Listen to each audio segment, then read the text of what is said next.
The most notorious wedding of the 20th century takes place.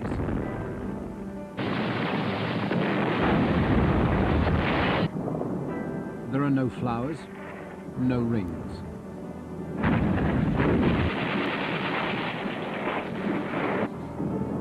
The bridegroom, Adolf Hitler, declares his loyalty to his new wife. I have now decided to marry the young woman who came of her own free will to this city in order to share my fate. The bride is Eva Braun, the Führer's mistress for 16 years.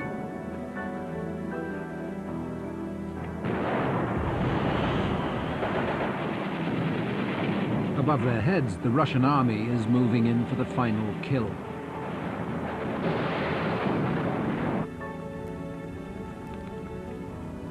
The marriage will last 36 hours.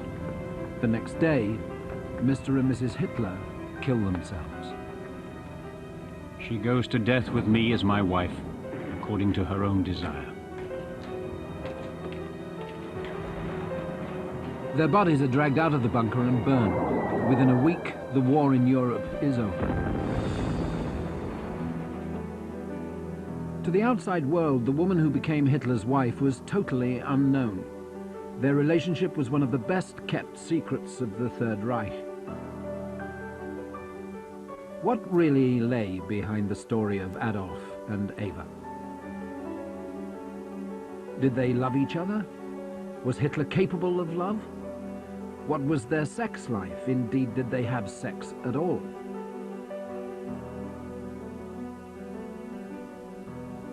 In this film, Eva Braun's maid gives for the first time the definitive answer on Hitler and Eva's lovemaking. And Eva's cousin suggests that in a curious way, Eva achieved nobility. I think it is a mystery. And for me, it began like a very, very simple love story, and it ended in a Greek tragedy.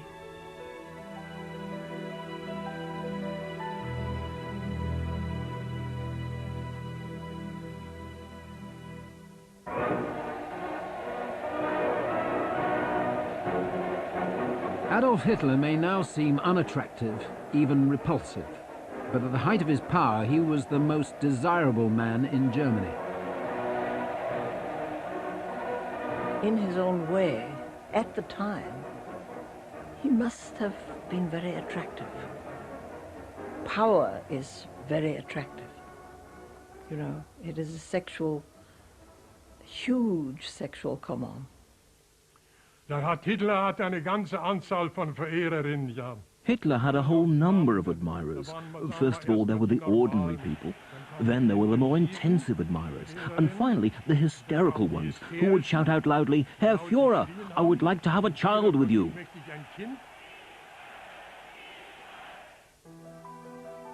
At the Berghof, his Bavarian mountain retreat, Hitler had the world and any number of brilliant women at his feet. And yet, after his rise to power, the only woman who shared his bed was an ordinary girl from Munich.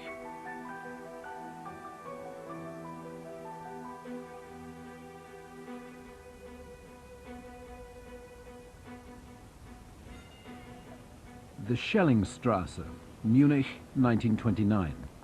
An unassuming middle-aged man calls at a photographer's shop.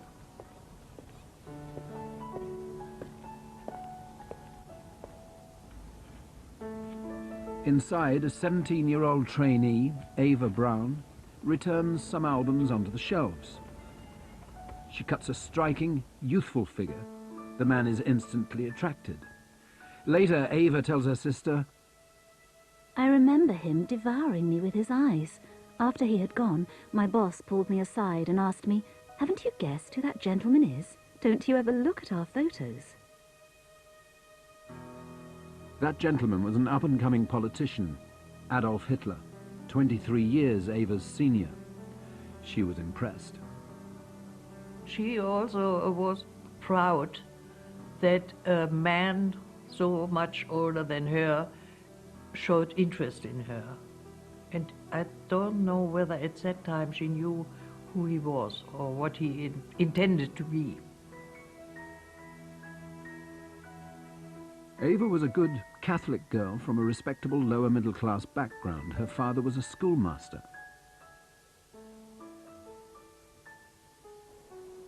She was educated at a convent in Simbach, southern Germany. Across the river lay Braunau in Austria, where Hitler had spent part of his childhood. From a young age, Eva had hankered after a more glamorous world. She was someone who loved movies and operettas, musicals, and adored gossip and talking about, above all, about actors and actresses. And, you know, she had this in common with Hitler. Hitler loved that sort of thing.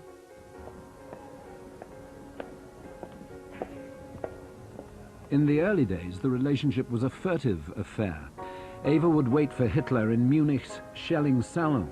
To take such an older man home was out of the question. But Eva's parents began to realize something was going on. Eva and her sisters, Ilse and Gretel, were expected by their father Fritz to stay at home until they married. At this time, before Hitler became Chancellor, Herr Braun had only contempt for the Nazis and described Hitler as that Austrian tramp. He wrote to Hitler, asking him to break off the relationship. I know that I am thereby defending a point of view that, alas, seems old-fashioned. This is my code of honor. I conclude this letter with the plea that you will not encourage this thirst for liberty in my daughter Eva. Fritz Braun's letter went unanswered. It was probably destroyed by Eva before it reached Hitler. Yours very respectfully, Fritz Braun. In these early days, the nature of the relationship remains unclear. Some saw it as a father-daughter friendship. It might not even have been a fully fledged affair.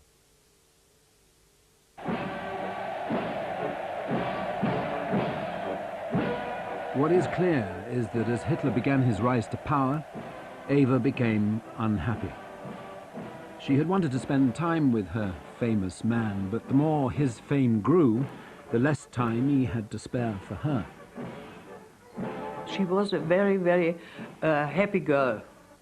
And I think meeting Hitler, everything changed for her. So she became depressive, simply depressive. Hitler was in Berlin, she was in Munich, and she was waiting for his calls, and the parents shouldn't know to whom she is calling, because at that time she lived at home. I think it's not a beautiful life for a young girl. Eva began to feel more and more desperate. On the 1st of November 1932, she took her father's pistol, turned it on herself, and fired. The bullet just missed the artery in her neck. Hitler, then in the middle of his campaign to become Chancellor, rushed to her bedside. Her cry for help had been answered. To Hitler's immense relief, Eva survived. The last thing he could afford was scandal. What neither Eva nor the German public knew was that just a year before, another mistress had also tried to kill herself and succeeded. Her death and Eva's survival would provide the clues to a tantalizing mystery. Was Adolf Hitler capable of love? In January 1933, 2 months after Eva Braun's suicide attempt, Adolf Hitler became Chancellor of Germany.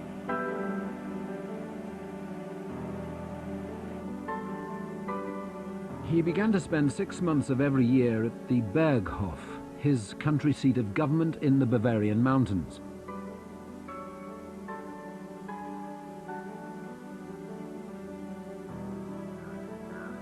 Today there is little left of Hitler's mountain retreat. No statues, no memorials, just a few bricks and stones. Yet in the 1930s, the high summer of the Nazi years, He came here to enjoy the fruits of his political success. Eva would also spend more and more time at the Berghof. But Germany's new Führer was keeping something from her and from his people. Hitler had had another secret relationship, also with a much younger woman, his niece, Geli Raubel. Geli had lived with her mother, Hitler's half-sister, in a suite of rooms in Hitler's bachelor flat in Munich. Their incestuous affair was intense and possessive. On the 19th of September 1931, 2 years after Hitler first met Eva, it appears that Geli came across a letter from Eva in Hitler's coat pocket.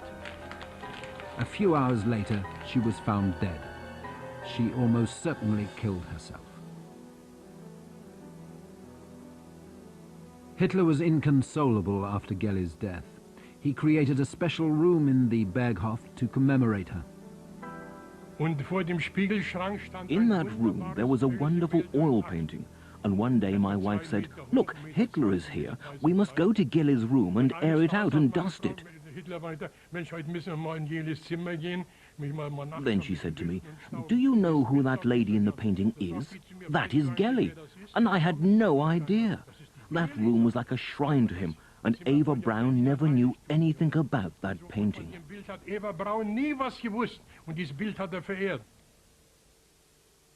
Did this reaction mean that Hitler truly loved Geli? He certainly had his passions, music, architecture, art, and his dogs. But people? I don't think he had an enormous capacity for love at all. I think he had an enormous need for emotion. That's different. What is sure is that after Geli's death, Hitler's memory of her became obsessive, probably intensified by guilt at her suicide. So what were his feelings for Eva, who had also tried to kill herself?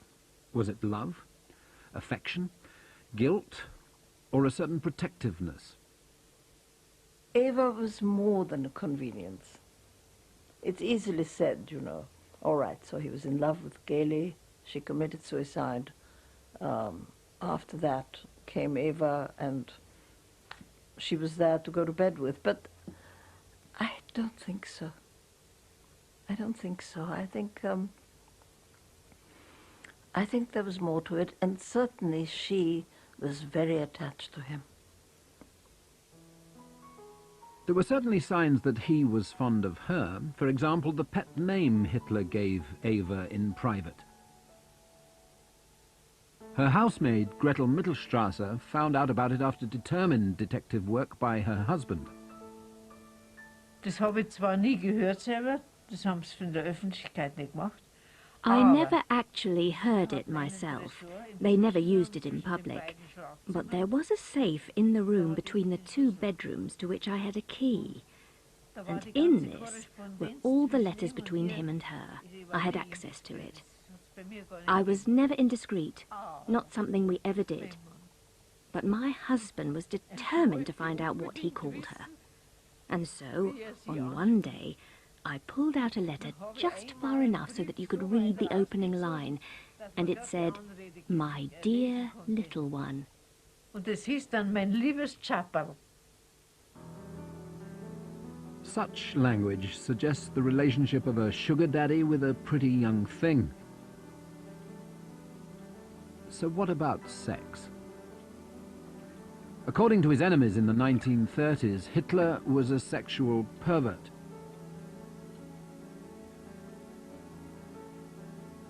Otto Strasser, an early associate who turned against Hitler after his brother was murdered by the Nazis, claimed that Hitler was incapable of normal love and had unusual sexual appetites. This, he alleged, was why Geli killed herself.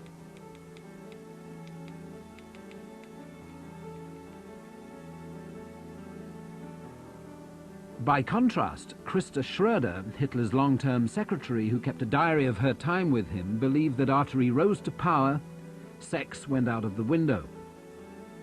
From the moment Hitler decided to become a politician, he renounced such pleasures. My lover is Germany, Hitler emphasized again and again. Eva never fully revealed the intimate details of her relationship with Hitler, but now her maid has spoken out for the first time in 60 years to lay the matter of their sex life to rest. Ja, das war normal, Mann und Frau. Well, it was a normal one between a man and a woman. Perfectly normal. Das weiß ich. Aus dem einen Grunde. I know that because when she had her period and he arrived unexpectedly, then she would get something from Dr. Brandt, who was our in-house doctor, to suppress the period.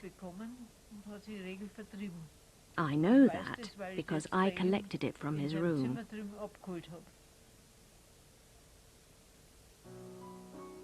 There is some further evidence from Eva herself.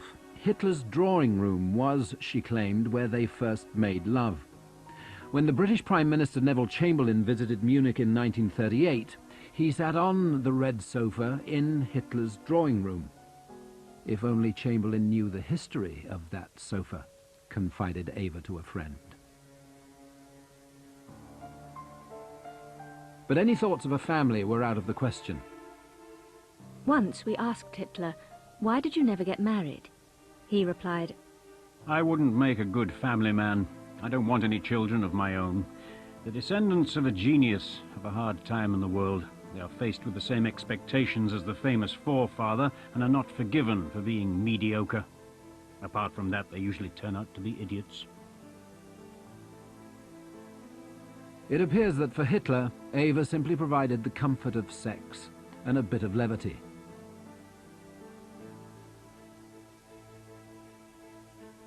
She was gentle, gay in the old sense of the word, and gentle. She was not a flirt, you know, that was not it. She was very much of a lightweight, but a lightweight with real feeling and a capacity for joie de vivre. Of course, I'm not sympathetic to Hitler at all. I don't care a damn whether he had lightness or whatever. I'm just telling you what I believe existed and why this this simple girl, simple young woman was so important. As her suicide attempt had shown, Eva wanted more. As Hitler became ever more preoccupied with creating the Nazi state, he had become more impatient, less courteous. Eva was forced to accept second best or nothing. Konnte ich vollkommen verstehen. I suffered with her, had empathy for her suffering, but she never wanted it any other way. At the time, let's say up until the war, Hitler was one of the greatest statesmen, and so Eva Braun thought to herself, I will never find another man like that. And then she was always so intense, trying to build on the friendship, but he always let everything slide. He was somehow put off by it. Hitler certainly treated Eva very cavalierly. I mean, he was not a gentleman, you know. He treated her like a belonging. He diminished her in her presence. You know, he once said that a man like he must never marry or be with an intelligent woman. Only very simple or stupid women were right for their purpose. Hitler's callousness created a risk. In the early months of 1935, Eva kept a diary which became dominated by feelings of loneliness, of how she was always waiting for Hitler, and how far away he seemed in Berlin. He is not coming again for another 2 weeks. Until then, I'll be miserable and restless. I'm racking my brains to find out why he left without saying goodbye to me. Why do I have to go through this? If only I had never set eyes on him.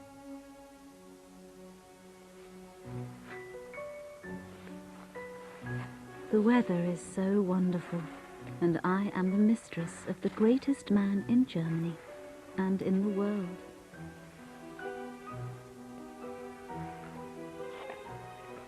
How can he have so little understanding as to let me remain here, vowing to strangers? I shall go out and buy some more sleeping powder and go into a half-dreamlike state.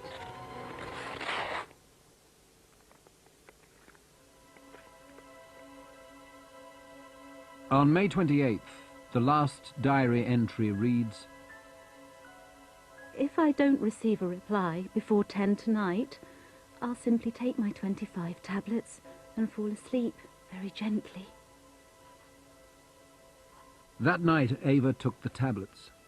It was her second suicide attempt, but like the first, she had not quite done enough to kill herself.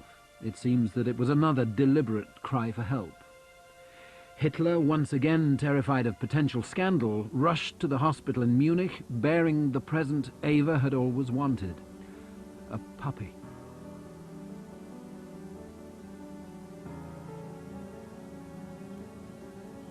He then arranged for a monthly allowance and bought her a house away from the prying eyes of the German public.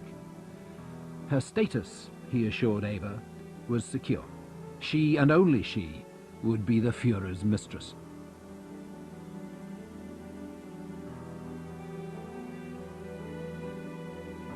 For Eva, although Hitler was there less than she wanted, these were the best of times at the Berghof. She was living an illusion. As the clouds of war gathered, her relationship with Hitler would darken with them. By 1938, with Hitler a grand figure in public and a plotter of war in private, Eva Braun was becoming something of an irritant to her moody lover. Aber kam pfeifend runter. If you heard him whistling and making great detours, then you really had to avoid him.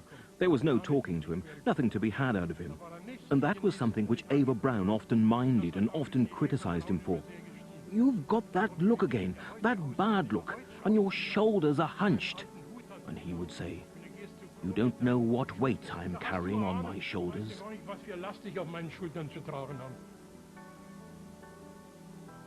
She was really hidden.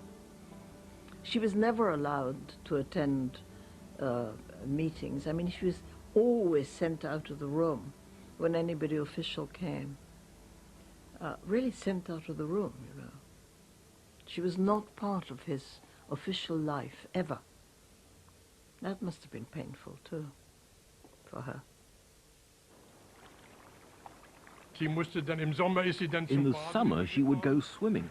And the way it always happened with Hitler is that all the talks and all the conferences would take a great deal longer. And so the ladies and their sisters and friends would arrive. They would always find themselves coming back too early and did not dare, and of course were not allowed to show themselves at the house. They would come to the tradesman's entrance next to my office, and they could get in that way. And I would go ahead and check if the coast was clear and take one lady after the other, so that Hitler would know nothing about it. And Eva Braun was, of course, always depressed on these occasions, never in a good mood.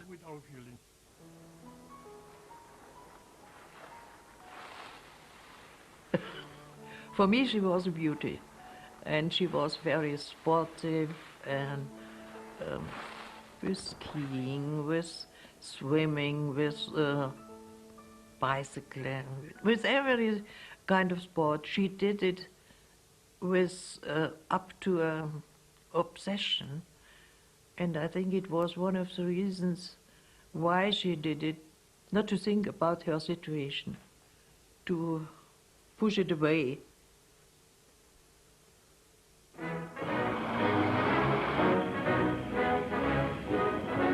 As Hitler occupied himself with the conquest of Europe, he faced the problem of a busy man with a dissatisfied mistress. He came up with the perennial solution: throw money at her. As the Luftwaffe launched itself at Britain and Russia, Hitler put his plane at the disposal of Eva and her family.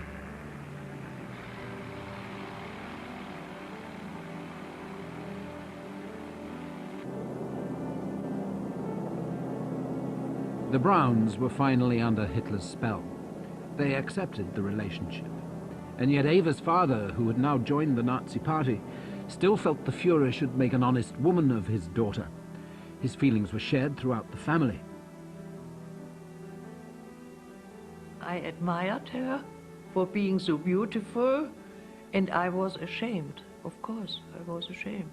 Not being Hitler's mistress, to be a mistress at all, and especially Hitler. No. While Hitler telephoned his orders to the front, the Brauns were calling up room service in Europe's finest cities. Hitler paid for shopping trips to Florence.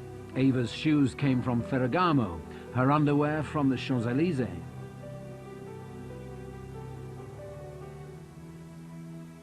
In various letters to friends, Eva listed how she spent Hitler's money. Italian silk nightdresses, satin petticoats, 24 evening gowns, 12 fur coats, including fine silver fox fur, a mink and a sable. Gold evening shoes, black Ferragamo court shoes, brown leather day shoes with peep toes, and silver evening sandals.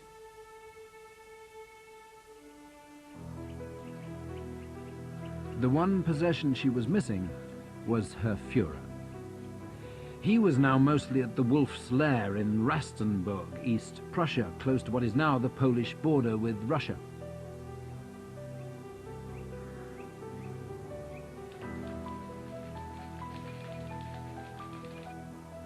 From here, he commanded the German army's offensive against Stalin. Eva never visited the Wolf's Lair, but she could at least speak to Hitler on the phone. Every evening, at about 10 o'clock, a Munich telephone number had to be called. And then people told me that he would then speak to Eva Braun.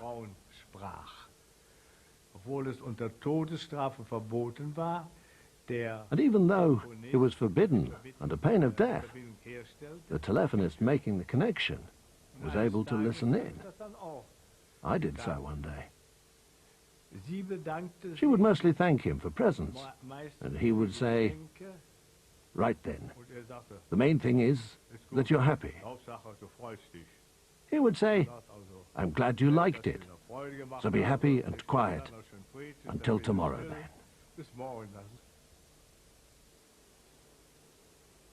Once Hitler had all the time in the world at the Berghof. Now his visits were brief and intermittent. He made a wounding admission to Eva. She said the Führer came to me last night and said that I must look for someone else, for he can no longer satisfy me as a man. Of course, he was very depressed. It was a very depressing time for him. But they didn't part. They stayed together. Whether they slept together after that, I don't know. I mean, you know, men who are depressed are not very good in bed. We all know this. It can become difficult. Mit Hitler war sie verklemmt. With Hitler, she was all closed up and artificial. With other men, she was immediately more relaxed, open, normal. Eva had had to do without everything with Hitler. You could see that during dances. That turned her into a completely different person. She was in really good form, danced a really racy tango. Da gab sie sich hin.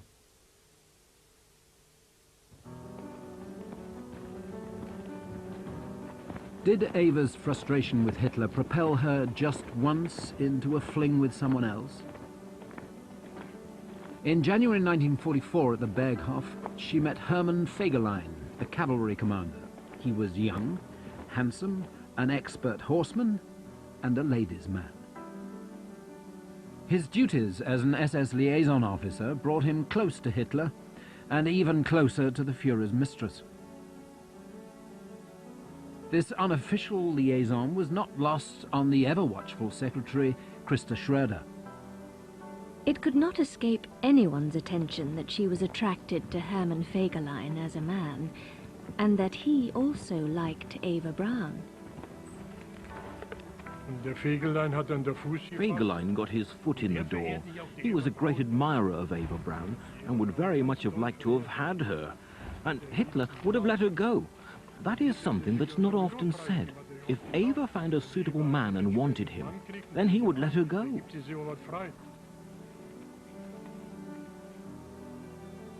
Eva may have gazed adoringly at Fegelein, but did she sleep with him? There's sexual chemistry between lots of people. You know, they look at each other and there is something.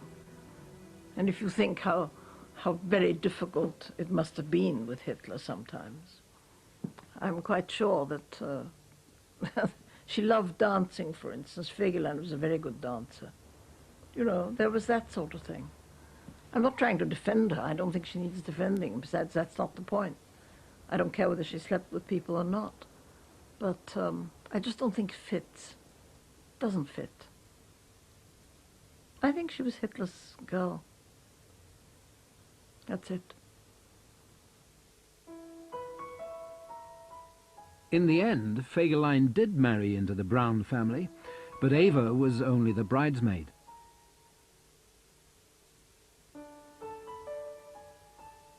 On the 3rd of June 1944, just 3 days before the Allied invasion of Europe, Fegelein married Eva's younger sister Gretel at Salzburg Town Hall. For Eva, the relationship with the Führer, despite his neglect, overrode everything. Her home was the Berghof. As the Allies pressed towards Germany from east and west in the summer of 1944, Eva was at last the undisputed mistress of Hitler's country seat. There were no more important visitors, no grand ceremonies, no glamour, just ordinary life.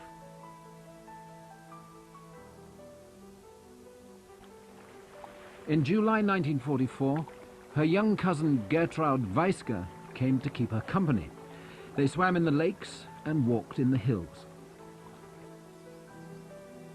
We went to the tea house down, that is about 500 to 600 meters down the mountain.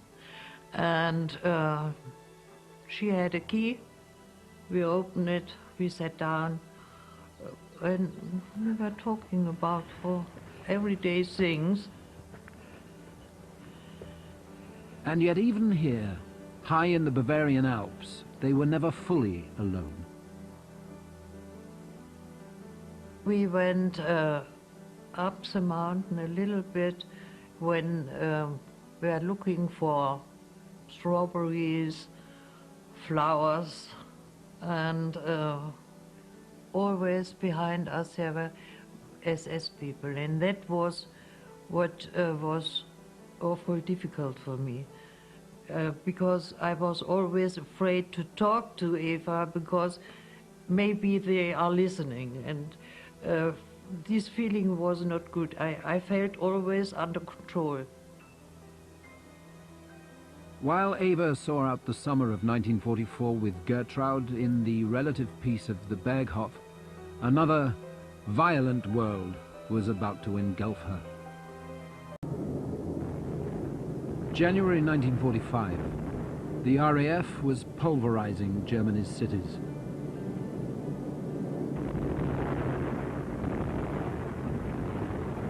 Eva's home city of Munich had not escaped the devastation, and yet she shut her eyes to what was happening around her.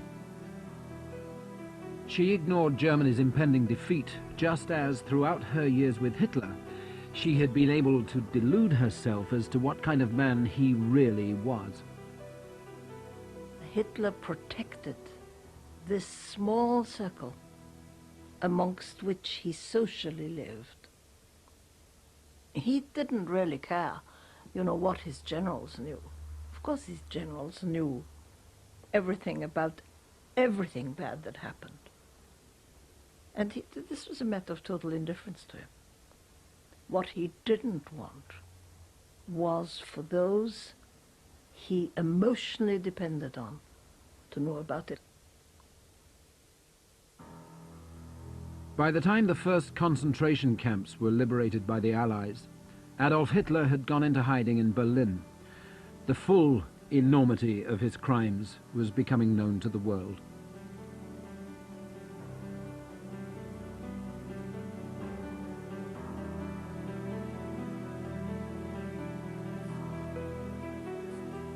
Eva now had a choice.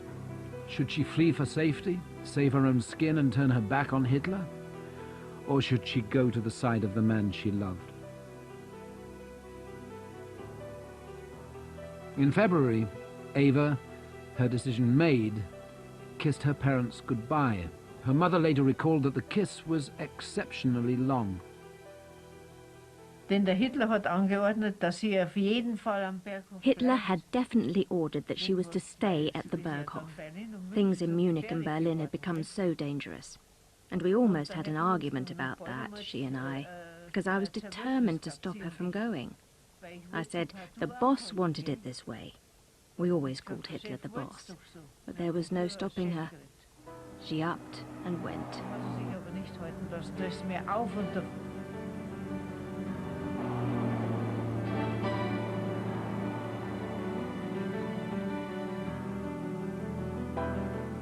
The Soviet army was closing in on Berlin. Victory was in the Allies' grasp.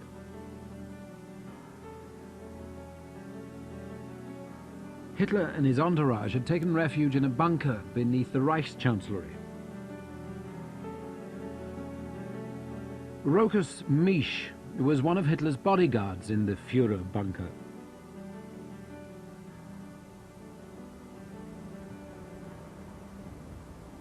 So. Hier war So, this is where the bunker was, where Hitler committed suicide. We saw the end of the Nazi era down here in the bunker. This is the bunker. This is it. Approximately 15 meters square. It was not large. 15 meters is not a lot.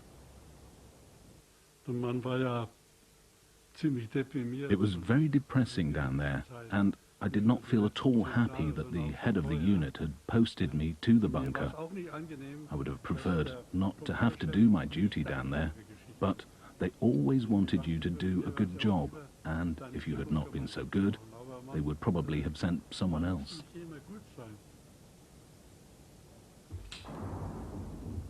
The bunker was on 2 floors. The lower floor was where Hitler and Eva had their quarters. The atmosphere was dark and depressing, but Eva did her utmost to keep calm and look her best, as she always had done for Hitler.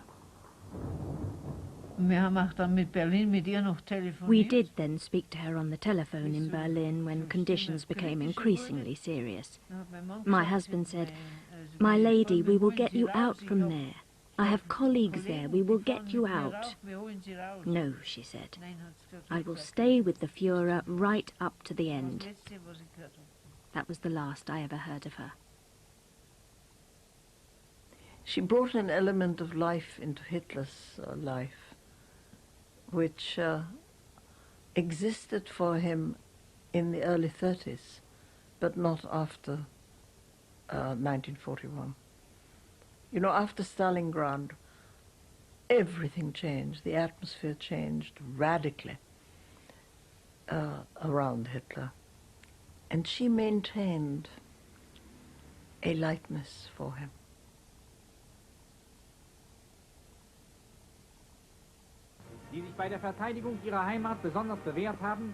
But nothing Eva could do could disguise the fact that Hitler was a broken man.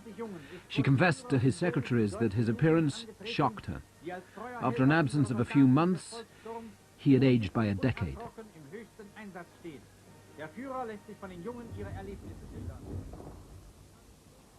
Hitler railed against the misfortunes and treachery which had beset him. Surrounded by disaster, he seemed more interested in his pet Alsatian.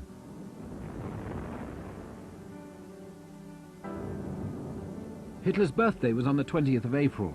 Sensing everyone else was losing respect for him, Eva was determined that the day should be special.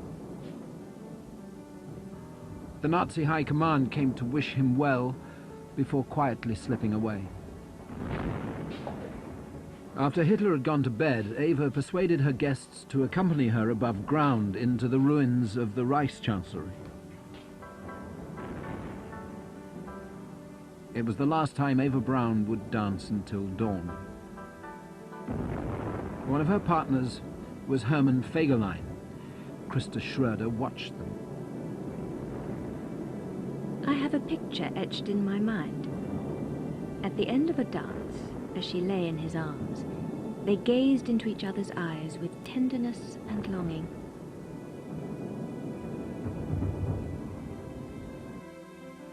The longing was short-lived. On the 25th of April, Fegelein tried to escape from the bunker.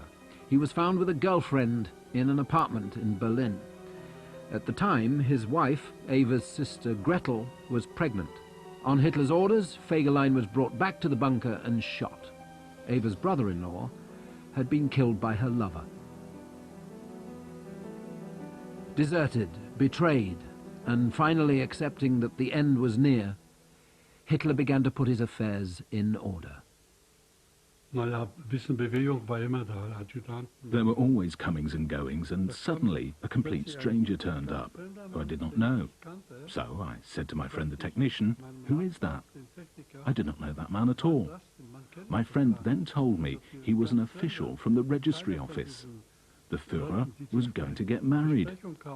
I was taken aback and said, "What?" And then he said, "Yes, the Führer is going to marry." Overhead were the rumblings of Russian shells and Allied bombs. When Eva signed her name, she wrote Braun in error, then crossed it out and wrote Eva Hitler. Two hours later, Hitler dictated his last will and testament. Although during my years of struggle, I believed I could not undertake the responsibility of marriage, I have now decided to marry the young woman who came of her own free will to this city in order to share my fate. She goes to death with me as my wife, according to her own desire.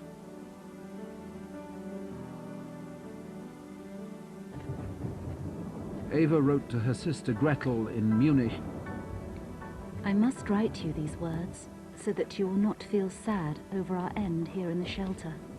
It is rather we who are filled with sorrow, because it is your fate to live on into the chaos that will follow. For myself, I am glad to die here, glad to die at the side of the Führer, but most of all, glad that the horror now to come is spared me. What could life still give me? They had been married only 36 hours. At 3 p.m. on the 30th of April, they returned to Hitler's room. Before they went inside, Hitler kissed Eva full on the lips, the first time anyone had ever seen him do so. Eva took poison. She had wanted to be a beautiful corpse. Hitler shot himself.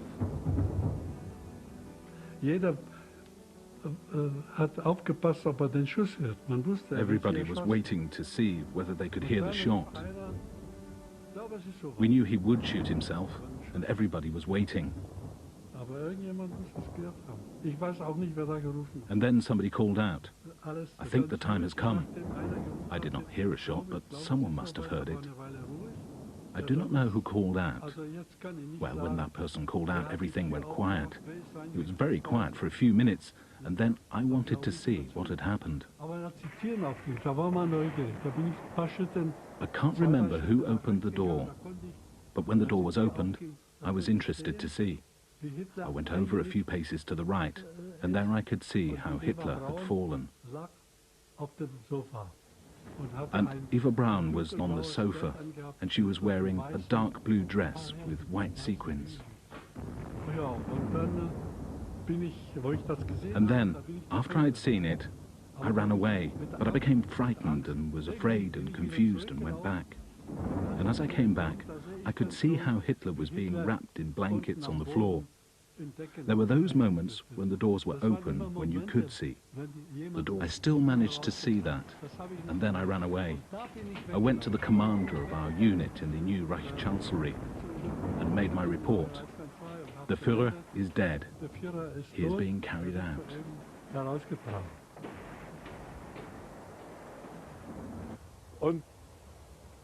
hier an dieser Stelle, vielleicht hier, And over here, genau weiß man das nicht. it's difficult to say exactly. Hitler was burned. There was a bomb crater, and this is where Hitler was laid and wrapped in blankets. I saw that, how Hitler was wrapped in grey blankets. And then he was put here in the bomb crater and had petrol poured over him and was burned together with Eva Braun.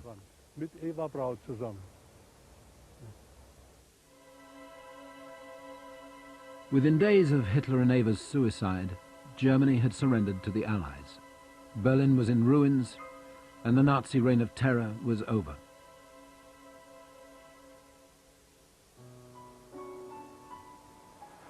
It was her intention to stay with him, and I have to accept what she did.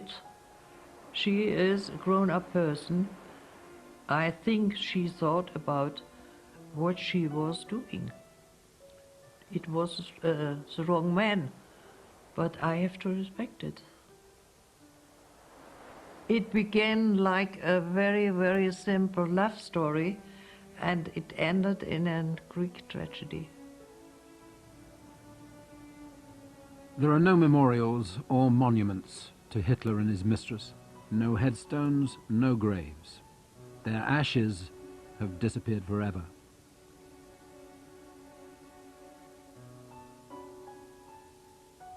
Early in the war, when all was going well, Eva had said to a friend, "When the chief has won the war, he has promised me that I can go to Hollywood and play my own part in the film of our life story."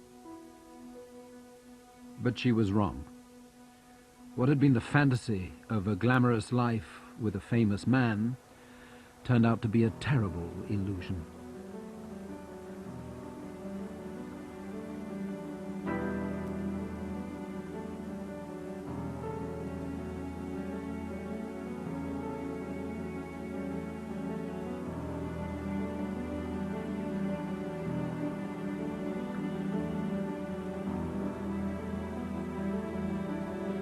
Next week at 10:45, the relationship between Hitler and Hess. Coming up next, the Apostles. Code of honor. I conclude this letter with the plea that you will not encourage this thirst for liberty in my daughter Eva. Fritz Braun's letter went unanswered. It was probably destroyed by Eva before it reached Hitler. Yours very respectfully, Fritz Braun. In these early days, the nature of the relationship remains unclear. Some saw it as a father-daughter friendship. It might not even have been a fully fledged affair.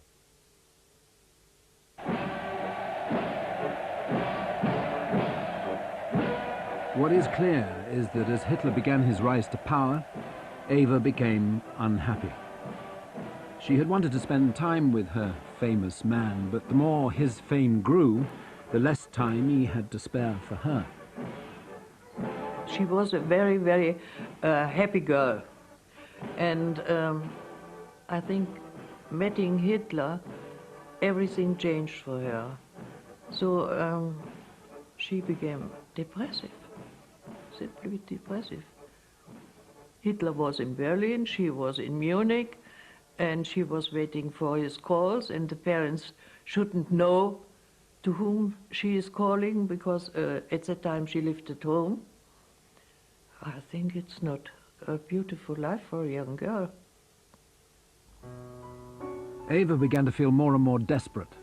On the 1st of November 1932, she took her father's pistol, turned it on herself, and fired. The bullet just missed the artery in her neck.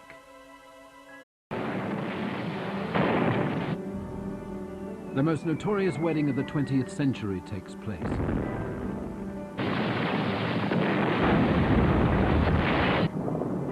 There are no flowers, no rings.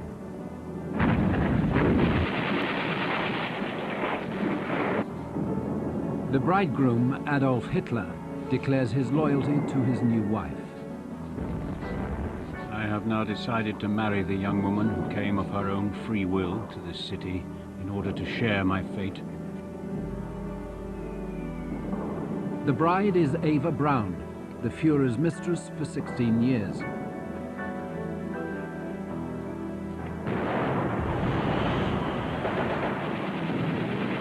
Above their heads, the Russian army is moving in for the final kill.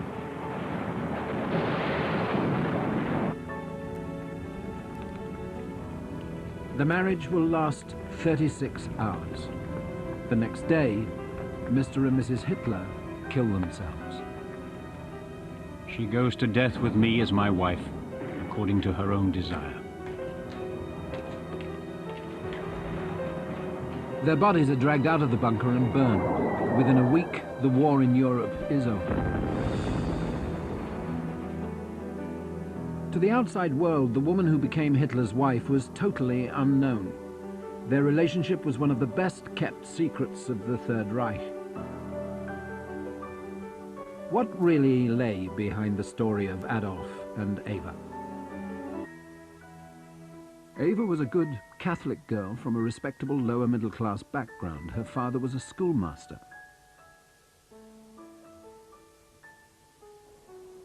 She was educated at a convent in Simbach, southern Germany. Across the river lay Braunau in Austria, where Hitler had spent part of his childhood. From a young age, Eva had hankered after a more glamorous world.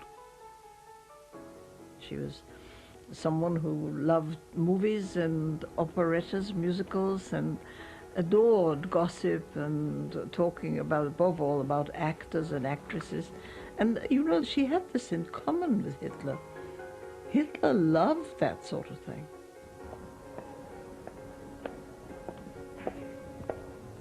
In the early days, the relationship was a furtive affair.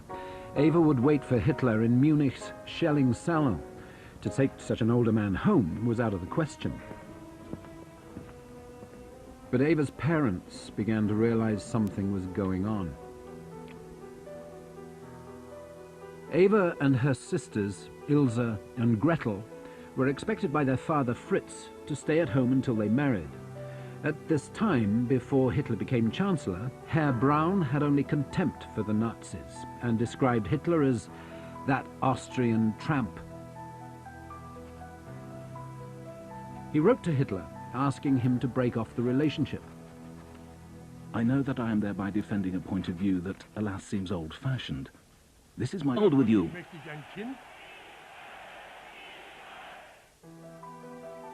At the Berghof, his Bavarian mountain retreat, Hitler had the world and any number of brilliant women at his feet. And yet, after his rise to power, the only woman who shared his bed was an ordinary girl from Munich.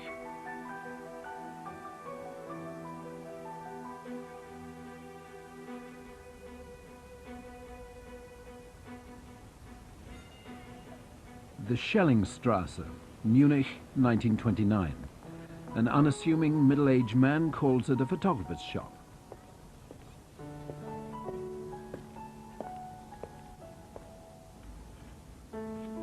Inside, a 17-year-old trainee, Eva Braun, returns some albums onto the shelves. She cuts a striking, youthful figure. The man is instantly attracted. Later, Eva tells her sister, I remember him devouring me with his eyes. After he had gone, my boss pulled me aside and asked me, haven't you guessed who that gentleman is? Don't you ever look at our photos? That gentleman was an up-and-coming politician, Adolf Hitler, 23 years Eva's senior. She was impressed. She also was proud that a man so much older than her showed interest in her. And I don't know whether at that time she knew who he was or what he intended to be. Did they love each other? Was Hitler capable of love? What was their sex life? Indeed, did they have sex at all?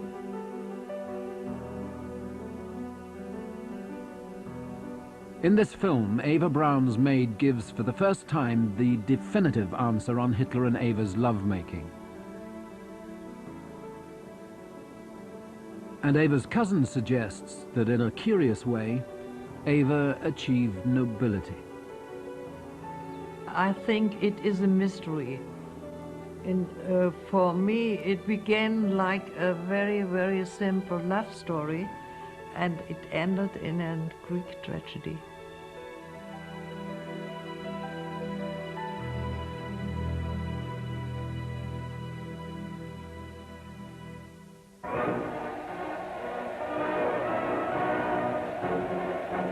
Adolf Hitler may now seem unattractive, even repulsive, but at the height of his power, he was the most desirable man in Germany. In his own way, at the time, he must have been very attractive. Power is very attractive. You know, it is a sexual, huge sexual command.